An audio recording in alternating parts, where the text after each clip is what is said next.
The day started with a conflict of interest flagged by Patrick Haughey in relation to Mr. Alvin and Landmark Chamber, Mr. Alvin being counsel for DFI.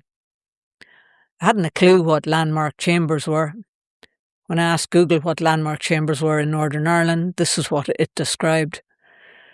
Landmark Chambers is a top-tier UK barristers set specialising in planning, property, public law, environmental law, with members working on significant projects in Northern Ireland, such as the North-South Ireland Interconnector. Known for expertise in high-profile judicial reviews, infrastructure development, and land disputes, they operate across the UK and internationally. As an aside, it's amazing the extra knowledge I'm gaining as a result of this process. Every day I learn something new. How useful it will be for me going forward? Well, that's a question. Not to divert. Apparently, Alvin had access to documents which may have been prejudicial to proceedings. However, this was strongly refuted by Mr. Baez, counsel for NIE DERA, as he explained that all barristers were self-employed and independent members of chambers, that there was no conflict of interest unless barristers were involved on both sides. So that put that one to rest for now. This was then followed by a long discussion about the relationship of Wheaton with Dalradian Gold, which was a follow-on from conversation yesterday. And this is what I believe I heard. Some years ago, when Dalradian were in financial difficulty, Wheaton gave a loan of 75 million to Dalradian. Under close scrutiny, it was revealed that Wheaton now owns everything belonging to Dalradian except the name, all rights, assets, land, plant and machinery, authorisation, production, insurance, licences, investment on capital, and so on and so on.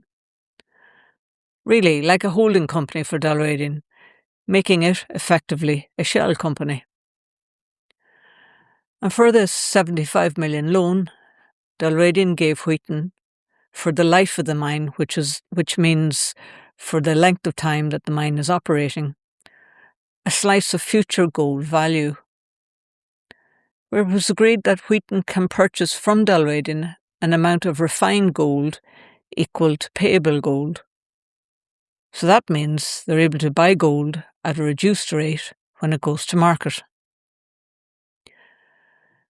It should be noted that the land alone that Dalradian / Wheaton has would be worth about 120 million or maybe more. Certainly the plant and machinery would be far more, maybe 200 or 300 million. One has to wonder how Wheaton got such a sweet deal. There are easier methods to raise 75 million to fund an operation without giving away the crown jewels. There were a number of other probing questions, such as the whereabouts of the 620,000 received from the bulk sample. Also, supplementary to the known 4% royalty payable to the Crown,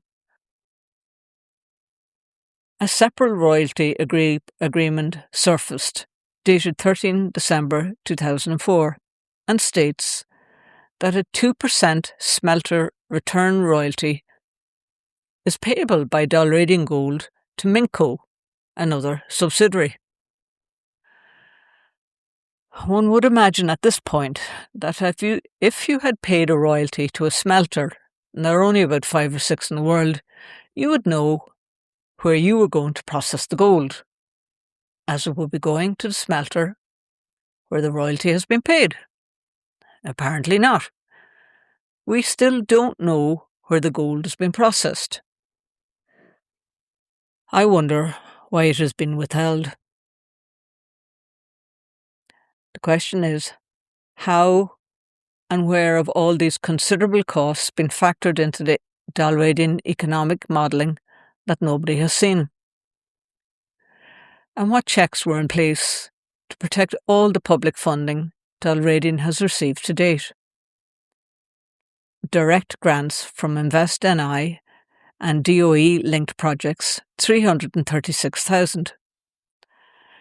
Police escorts written off, 610,000.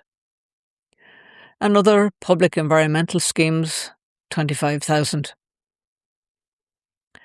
And if Dalradian is now only a shell company without assets, what happens to workers if they suddenly close down? Who compensates the employees? Who maintains the mining waste tailings dump? Who is responsible for the cleanup? Who pays for it? As they say, follow the money, and there's the story. Finally, the DFI Economic Department was asked directly, was there a forensic accountant hired when the proposal was presented to them? The answer was a flat no.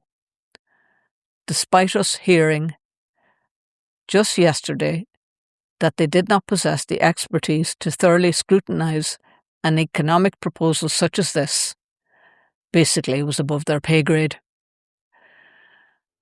There's a nice sting in the tail to this story.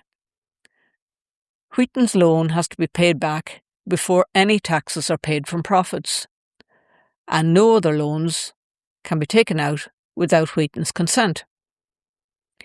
I feel it'll be a long time before any taxes materialise here in Northern Ireland. There's a lot more detail to this story around the price of gold will be sold, which is 18% of the spot price on the day, and how this impacts taxes received. Read the detail on the Don't Mine Us website. But this gives you some flavour of the direction of travel today. One of the questions the Commission asked was how the aspirations to employ unemployed people will be realised. And Conor Fagan, counsel for FODC, commented that the draft plan, as presented by the applicant, was vague and high level. He also didn't think it was enforceable. He asked where the real financial commitments were, in contrast to lofty promises that were short on detail. He also noted that there were contractual arrangements to be in place before any employment was offered. I think Mr. Burgess, the expert for the economic detail for FODC, commented that he had not seen the employment plan, genuinely not realising that the draft plan was the plan, which speaks for itself. He wrapped up with the remark that it was creative accounting. He was not impressed. There was a lot today, and I'm going to wrap it up now, as it's almost 11:45 and we're back again tomorrow. But before I go, there were some heated moments stemming from pure frustration, and from this came deeply moving human responses, and here are just two. Saying of the day has to go to Cormac McAleer when he spoke to the Commission about what the barristers and their entourage don't realise. That this whole process is about the people it really affects. The people here, day after day. Lay people with a conscience. This was later followed up by Mary Brawley, who said, the people in this room are the people affected by this application. Lay people with a conscience, as Cormac had already described, who have had direct experience of the applicant. They're not professional experts, such as those to the right of the room, and they have turned up every day, despite the lack of respect shown by DFI and Dalradian in this application before the PAC, and therefore they deserve respect likewise. You, the Commissioners, have rolled your eyes on occasions in frustration, And this is our objector's way of expressing frustration, and we would be obliged for your patience. I think the clangor of the day was when Linda O'Sullivan asked the question about whether there had been account taken in the phantom economic model of the probable unification of Ireland within the next 25 years, and what the tax implications would be for the Republic of Ireland. I believe Mr. Beattie's outright denial of the possibility of Irish unification was his rebuttal to this query, which wouldn't make good headlines.